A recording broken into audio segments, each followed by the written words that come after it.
Tony Banks entered music history not through screams or violent riffs, but through a sound that was cold, dense, and haunting. A sound that makes the listener feel as if they are being pulled into a closed inner world, where emotion does not explode but smolders quietly. He was the mind behind some of the most complex musical structures in British rock, yet, ironically, he was also the one least seen when the stage lights came on. In a band where voice and image often captured all the attention, Tony Banks chose to stand still behind the keyboards, controlling the entire space through harmony and rhythm. His music was ambitious, intricate, and intellectual. But those very qualities also earned him the labels difficult, cold, even misunderstood as lacking emotion. So few people knew that behind that calm exterior was a person constantly torn between the desire to be recognized and the fear of exposing his true feelings. Tony Banks's story is not a journey of rising from the bottom, but the tragedy of an intellect that was always ahead of popular emotion. An artist who wrote immortal music for millions, yet spent his life learning to accept that not every deepest feeling would be heard. And it is precisely from that silence that his music began to speak. Music was present in Tony Banks's life very early, but it carried no promise with it. In 1950, he was born in East Hoathly, a rural area in East Sussex, where life moved slowly and suggested no vision of a stage. In that house, his mother's piano stood ready, like a familiar household object, not for teaching, not for direction. Each day, the sound of the instrument would rise and then stop at the right moment. No one told Banks that it was the future. Music was close, but it was never named as a choice. Around the age of 6, Banks began listening to his mother's classical records. He did not try to study or analyze. Music arrived through repetition, long listening sessions, slow pacing, no demand for immediate reaction. The pieces existed with their own weight, forcing the listener to remain long enough if they wanted to feel them. And a few years later, that world expanded into musical theater, especially the works of Rodgers and Hammerstein, where melody always moved together with motion and story. His older brother introduced Banks to popular music. 16 Tons by Frankie Laine became a clear memory. Not because of complexity, but because the emotion came directly. Looking back at the years 1961 to 1966, Banks called them the years he was music mad. He did not play much. He listened.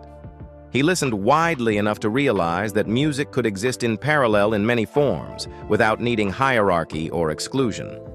Banks began learning piano at the age of 8, and the lessons came in a rather forced way. He remembered the discomfort of being placed into a structure before understanding why. Even after his hands became familiar, Banks did not see himself as an outstanding pianist. He considered himself only average. What kept him was not technique or speed, but the realization that every piece of music had its own order. An opening section, a place of compression, a point of release. In his teenage years, Banks learned works by Rachmaninoff and Ravel by ear, following the flow rather than clinging to the written score. A period of study with an unsuitable teacher caused him to lose interest in classical music. For the first time, music withdrew from its familiar position, leaving a clear emptiness. That emptiness did not last. When he met another teacher who brought him back to the form and depth of the works, Banks reconnected with the relationship that had been broken. Alongside piano, Banks taught himself guitar in the early and mid-1960s, not to replace anything, nor to change direction, but to become familiar with placing multiple layers of sound next to each other without covering one another. At the time, this detail was not prominent. Later, that multi-layered approach would become the foundation for acoustic passages that served as the structural backbone in his music. From 1957, Banks studied at Borzell Preparatory School, a small boarding school. Those years did not produce notable achievements, but they early placed him within a collective structure where blending in did not always happen naturally. When he moved to Charterhouse School in 1963, that disciplined and tradition-rich environment continued to function smoothly, regardless of whether he was present or not. There, Banks formed a lasting habit: to step back, to observe, before taking part. Music slipped into those gaps, like a quiet habit. Rare, free hours were filled with playing music in small rooms, separated from the school's official atmosphere. It was in that space that he met Peter Gabriel. They did not talk about the future, and they played music together because they did not know what else to do with the feeling of being pressed into a mold. Garden Wall formed in that way, a school band with no long-term goal, no manifesto. Banks played piano, Gabriel sang, and everything happened more as a reflex than a plan. When Mike Rutherford and Anthony Phillips appeared, Genesis gradually took shape, but still in a loose state. Demo sessions followed one another, more experimental than directional. Banks's distance was maintained through an academic path. The University of Sussex opened with subjects built on structure, mathematics, then chemistry, later physics and philosophy. By day, he pursued tightly ordered systems of logic. At night, he returned to music, to a band that had no stable form.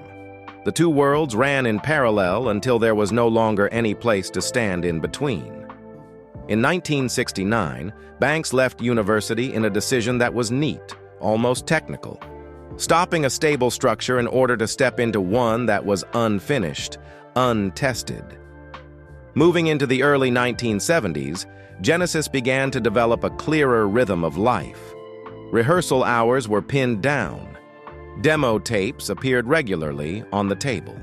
The rehearsal room gradually carried the smell of real labor, no longer a place to just try for fun. Within that rhythm, Tony Banks remained hard to grasp if viewed the way people usually look at a band. He did not step forward to lead. There was no stage posture strong enough to leave an immediate imprint. He stayed behind the piano, shoulders slightly closed, eyes often lowered to the keys, accompanying and singing backing vocals, appearing more like part of the rehearsal mechanism than a figure in need of a spotlight.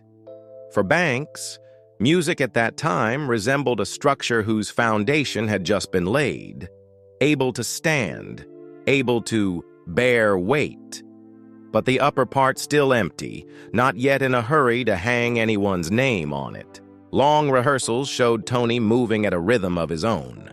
He often arrived early, lifted the piano lid, placed draft sheets on the stand, touched a few chords as if testing the tension of wires in an invisible structure. When others stopped because things felt fine, he would stay another round, removing a layer, then extending a transition by a few more beats, as if lightly tapping each joint to see whether the frame vibrated. There were sessions when Tony said nothing at all. He would simply place a thin sheet of paper on top of the piano with a few pencil notes, the word "hold" at the edge, a small arrow pointing to a chord change, a beat count written compactly like a private reminder. While the room waited for a satisfying burst, he asked for the opposite. Hold longer, step back half a step. I let a chord exist for one more beat before anyone hurried it away. When the band played again, no one named that moment, yet everyone felt the piece suddenly standing straighter, like a frame just tightened by the right screw. In such repeated attempts, Tony was not chasing big emotion. He was searching for a point of support, where was allowed to open, where must be held, where a layer of sound was needed to cover, and where space had to be left empty so the air could breathe on its own. The accompaniment under his hands was rarely written to shock instantly. It was tested again and again for one haunting question. Would the piece still stand if a link slipped away, if a section were stretched longer than planned, if emotion moved more slowly than the player's speed? At that stage, Banks had not yet taken power, but he had already appeared as someone always looking at the conditions for a system to exist, rather than at the exaltation of a moment. The acoustic guitar entered his work at that same pace. Tony did not pick up the guitar to change roles, nor to create a new performing image, but to fill very specific gaps in a piece, especially in transitions with pastoral or semi-folk shades, where leaving things empty too long would cause the atmosphere to collapse. The guitar in his hands did not show off, and it resembled a temporary support beam placed exactly where needed so the frame would not tilt. The recording process of Trespass placed Tony directly in front of the Hammond organ and mellotron. These instruments did not allow vagueness. They occupied large space, spread wide sound, and, the moment they rose, forced the piece to open into thicker layers. Tony approached them not like someone newly handed extra toys, but like someone seeing a surface that could slip. He called the organ a box of tricks that could create quick impression, yet just as easily make the whole tilt if placed wrongly. When his hands touched the keys, what appeared in his mind was not performance possibility, but risk. The risk of a layer of sound so beautiful it overwhelmed everything else. The risk of a false climax, created simply because the instrument could do so. The organ was not pushed forward as a declaration of personality. Banks stepped back, looked at the whole, then began arranging like someone resetting the lighting in a room. Which layer stood in front? Which layer had to lie underneath? Which passage absolutely could not be opened further even if the capacity was still there? Sound layers were placed side by side with clear distance, avoiding overlap, avoiding beautiful but empty explosions. And from then on, keyboards were no longer instruments to astonish. They became a coordinating axis, where every movement had to pass through before being allowed to expand. What mattered was not playing more or faster, but keeping the entire mass from slipping out of control while the sonic space was swelling. Trespass made Tony see his position as clearly as spotting a crack under fresh paint. The album exposed a concrete reality. Without someone holding the structure, the music could collapse when the ambition to expand exceeded the band's capacity for self-balance. Long openings appeared more often. Slow movement was kept intact rather than trimmed. Silence was no longer treated as a deficiency to be filled. From here, a foundation for later long works began to form. Opening piano passages under Tony's hands were not meant to strike the listener directly. They set the pulse like placing a first step on wooden floor to hear the echo. Developments were stretched just enough so emotion would not be resolved too early. Which section opened, which was compressed, and the moment a piece stopped in the right place, all were decided to prevent the whole from breaking itself through excess. The way Tony brought music into rehearsal also shifted in a visible direction. He often arrived with pieces already complete in structure, leaving very little room for improvisation. This could easily be called rigid, but standing beside him in a long rehearsal, one would see it as a preventive reflex. Change one link, and the entire system could fall out of time. For Banks, structure was the minimum condition for emotion to be allowed to exist without needing explanation. The role of control grew clearer, yet Tony did not turn it into the center. He did not stand as the band's representative, did not build a personal image for others to cling to, and did not convert coordination into visible power. He existed at a lower layer, where the audience rarely looks, in how musical parts connected, in keeping climaxes from resolving too soon, in the adjustments of a sound layer so the entire mass moved straight. Genesis continued expanding its sonic space. That work gradually became the condition for the system not to slip out of control. Tony Banks, the one creating that condition, remained in his familiar place, behind the keyboards, quiet yet decisive. At the same time that musical structures were being built, another tension quietly existed within Genesis. It was the relationship, both close and strained, between Tony Banks and Peter Gabriel, two people standing at different ends of the same creative system. They were close friends. They worked side by side more than anyone else in the band. Yet the very act of constructing long, multi-layered works together made visible differences that could not be smoothed away. In rehearsals, the atmosphere was rarely tense in an openly dramatic sense, but it was also rarely entirely relaxed. Gabriel described that state as passive-aggressive. No loud arguments, no direct confrontations, yet always a compressed force beneath the way each responded to music. An idea was offered. An idea was held back. No one fully yielded, but no one pushed toward rupture either. For Gabriel, music moved outward. He thought of images, of the stage, of how a story was told through body and voice. Emotion needed to be brought outside, clear and direct, even if excess had to be accepted as part of the experience. For Banks, the direction was the opposite. He believed music had to stand firm before it was performed. That structure had to be tight enough not to collapse when stretched. If Gabriel pushed emotion outward, Banks kept it inside, guiding it through discrete movements. Genesis's long works formed in that condition. Every opening, every transition, every climax was held long enough so the whole would not break. There was no clear winning or losing, only quiet negotiations stretching across rehearsals. By 1975, that accumulation reached its limit. Gabriel left Genesis not after a single explosion, but after a long sequence of differences that could no longer be leveled. For Tony Banks, that moment did not feel like release. It opened a new void, where structure had to prove it was strong enough to exist once the direct counterweight had gone. After Peter Gabriel left Genesis, the question was not what the band would look like, but whether the music could still stand when one of the strongest pulling forces had withdrawn from the system. There was no longer a stage image to shield it, no longer a direct expressive center to carry attention. What remained had to exist on the strength of its own structure. Genesis did not continue with a declaration. They returned to the rehearsal room. There was no pause long enough to reflect on a new identity. The touring schedule did not allow it. Music would either stand or fall apart in the process of operation.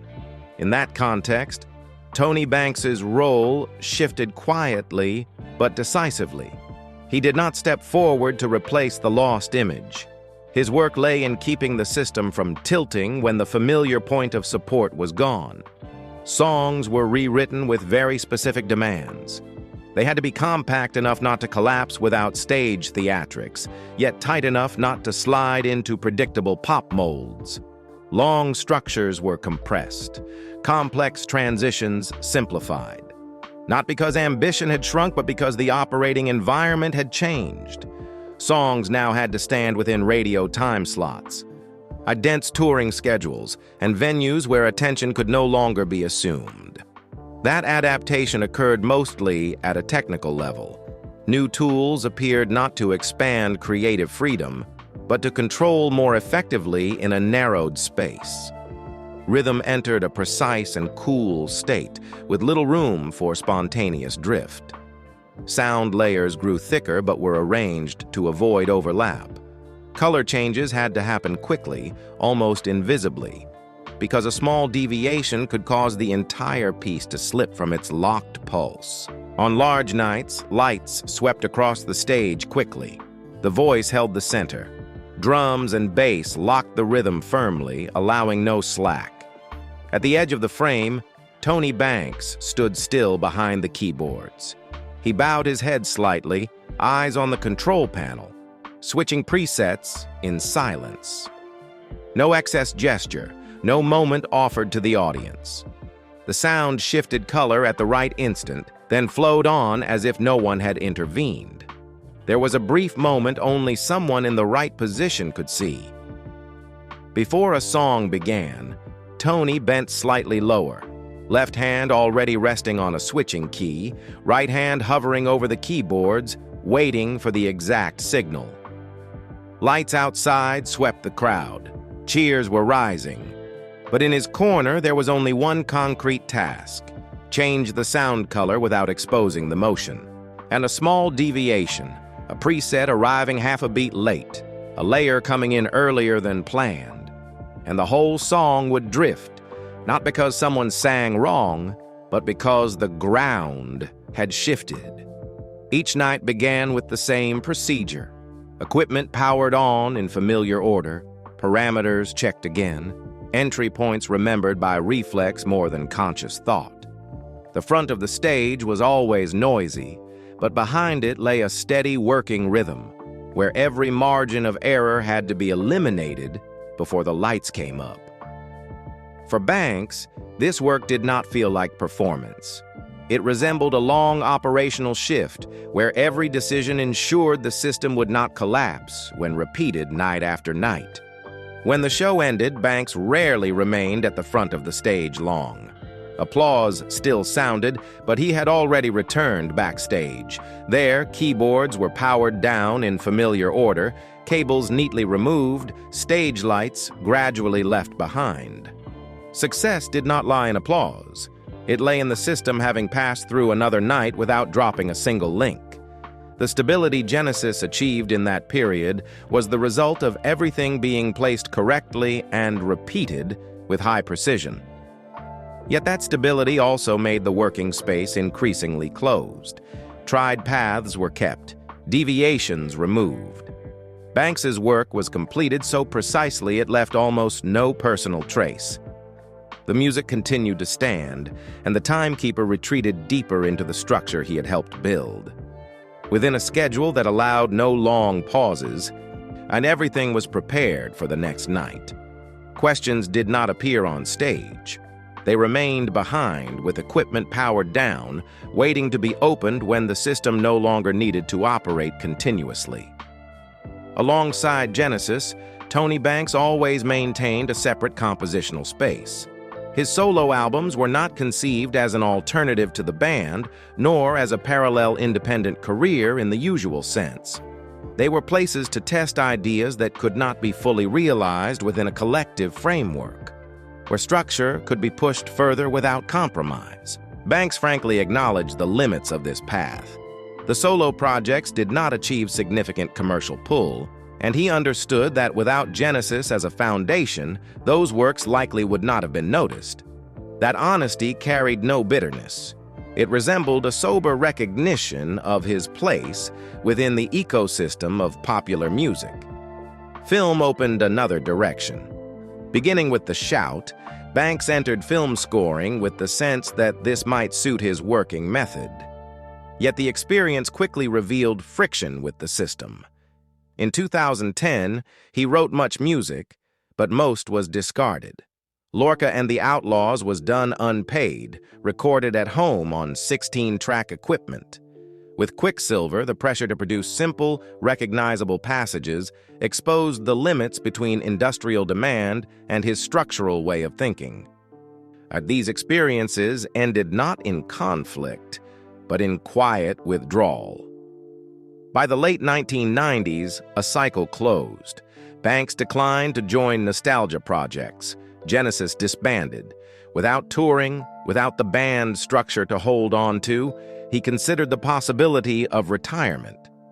The void appeared not as shock, but as an extended silence, where the question was no longer how to continue, but whether continuing was necessary at all. Within that silence, orchestral music returned as a natural choice. Not a late turn, but a return to early obsessions: form, space, density of sound. From 7 to 6 pieces for orchestra and then 5, Banks wrote for orchestra without setting goals of sales or mass reception.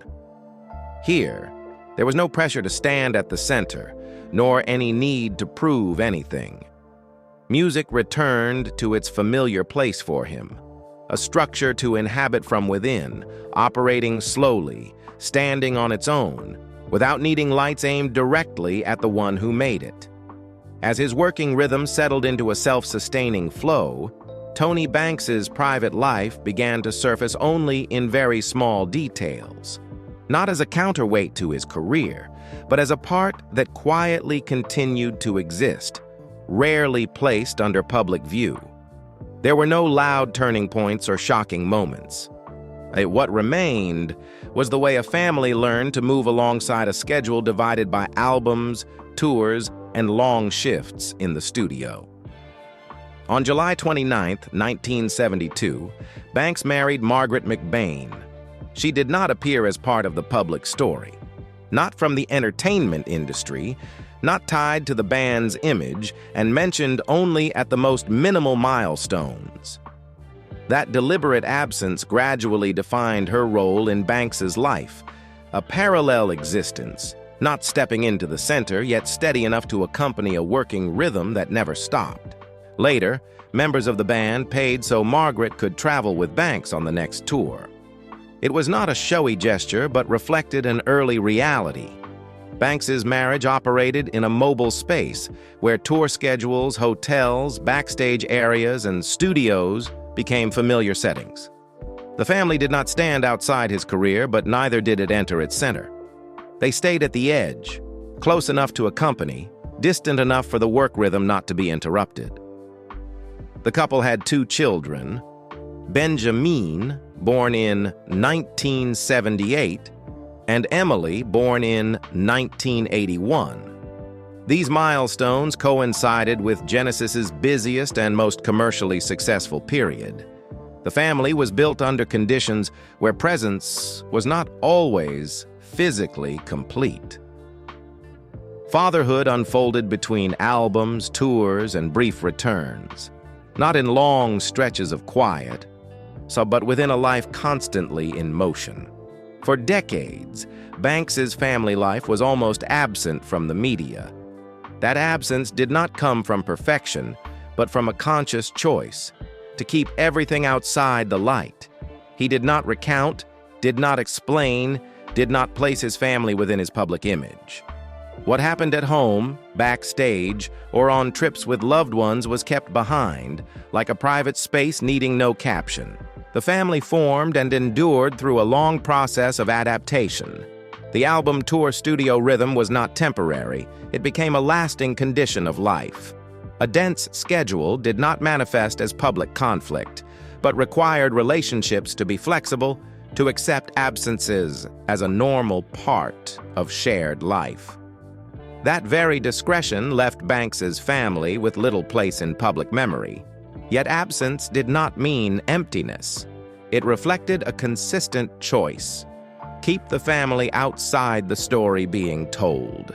So music would not compete with private life, and private life would not be used to explain the music. In that fragile balance, marriage and family did not become a climax, nor did they fall apart. They remained quietly, moving alongside the life rhythm Banks had chosen. In the history of Genesis, Tony Banks did not leave an easily grasped image. That he was not tied to a representative voice, nor to a stage role strong enough to imprint deeply on public memory. What remains exists on another level, the way music was arranged to stand on its own, even when the writer did not step into the lights. Slow opening piano passages, chords held long, without rushing emotional resolution, transitions preserved long enough to keep the thread unbroken. These were unshowy details, yet decisive in whether an entire song could endure. Banks rarely spoke of his role in assertive language. In rare conversations, he returned to technical questions: when a passage should enter, where it should be reduced, and whether it might throw the whole off balance. Those who worked with him remembered a patience that bordered on rigidity. An idea could be held back for hours just to ensure it would not disrupt the overall flow. Not to display perfectionism, but from a practical belief that if the foundation shifted, everything above would collapse with it. Banks's path outside Genesis did not generate major commercial pull, but clearly reflected his working method. He continued writing music that did not court taste, did not adjust to broadcast formats, and did not attempt to read the audience. When he turned to orchestral composition, the move did not resemble a late turn, but a return. Complete focus on form, on sonic space, on the basic question of how a work must be built to stand on its own. There was no stage center, no need to be seen, only structure and time. Recognition for Banks arrived relatively late and remained subdued. Being acknowledged with Genesis, named in lists of influential musicians, or standing in formal ceremonies, did not change how he viewed his work. He did not use those moments to retell the journey, nor to reposition himself. After the lights, Banks returned to his workspace, continuing to write and revise with the same attitude, as if recognition were merely a passing marker, not a destination. At present, Tony Banks does not live in withdrawal, yet he no longer maintains the dense work rhythm of earlier years. Large tours appear infrequently, more selective than obligatory. Standing on stage is no longer the central axis, occurring only when the context truly fits. Most of his time is tied to a familiar space, his workroom, where each idea can be held long enough without being cut off by schedules.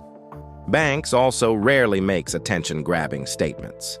He does not join noisy retrospectives, does not narrate history in a confessional voice, and does not use the past as an image anchor. When he speaks, he still addresses music in the language of structure and process, treating it as a system that must operate correctly rather than a story needing interpretation. Composition continues, but not on a forced timetable. Banks writes when conditions allow, when an idea is clear enough to develop, not to maintain visibility. Meanwhile, Genesis's music continues to exist independently of its makers.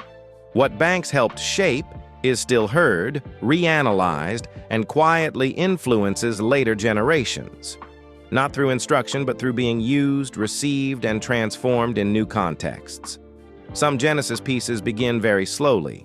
No introduction, no early climax, only a chord held longer than necessary. If the listener lacks patience, they will leave before the song truly opens. The music continues, whether anyone waits or not. And when the music still stands after decades, the question is no longer who stands at center stage, but who quietly laid the foundation that allows the stage to exist.